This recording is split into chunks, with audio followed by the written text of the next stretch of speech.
సేవకు వచ్చినప్పుడు చాలామంది నాకు సజెషన్ ఇచ్చారు, నీకు ఏం వయసు అయిపోయిందని సేవకు వచ్చేస్తున్నావు, నీ పరిస్థితి ఏంటి, నీ వయసు ఏంటి, నీకు ఈ అవసరమా ఈ వయసులో అని చెప్పి చాలామంది సజెషన్స్ ఇచ్చారు. అప్పుడు ఒకే మాట అన్నాను, యవ్వన కాలంలోనే ఎవరు కాడుమోయాలా? గట్టిగా చెప్పాలా?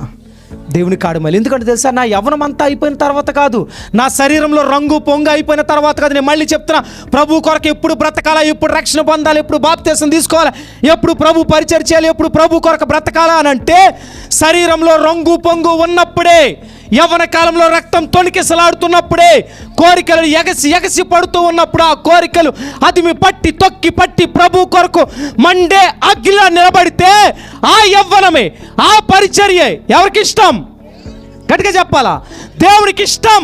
అందుకే వాక్యంలో ఈ మాట ఉంది, యవ్వన కాలంలో యెహోవా కాడి మోయుట, వృద్ధాప్యంలో యెహోవా కాడి మోయుట నరునికి మేలు అని ఉందా? ఏ కాలంలో? ఏ కాలంలో? ఇప్పుడు చెప్పండి, ఈరోజు జయకుమార్ రక్షణ పొందాడు, చాలా సంతోషం. ఏ రోజు బర్త్డే అయితే ఆ రోజు ఆత్మీయంగా జన్మించడానికి ఇష్టపడ్డాడు. కానీ యవ్వన కాలంలో ఏ కాడు మోయాలా? జయకుమార్ ఏ కాడు మోయాలా? దేవుని కాడు మోయాలా? నువ్వు ఇంతకుముందు ఎలా బ్రతకావో నాకు తెలియదు, ఇంతకుముందు నీ పరిస్థితులు ఏంటో నాకు తెలియదు. కానీ రక్షణ పొందిన నీవైనా, రక్షణ పొందిన మిగతా వారైనా, రక్షణ పొందిన తర్వాత పూర్తిగా మన పరిస్థితులు ఏమవ్వాలా? అరే నిన్నటి వరకు జయకుమార్ ఒకలా ఉన్నాడు, ఈరోజు మారాడు రా, అతని మాట తీరు వేరు, అతని పరిస్థితులు వేరు, అతని ఆత్మీయత వేరు అని చెప్పుకునే సాక్ష్యం నీకు, నీ కుటుంబానికి గౌరవాన్ని తీసుకొస్తుంది.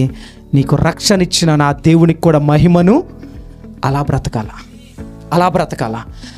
అందుకే ఈ మాట చెప్తున్నాను, ఏ సమయంలోనైనా సరే రక్షణ పొందడం కాదు, యవ్వన కాలంలో. ఏ కాలంలో?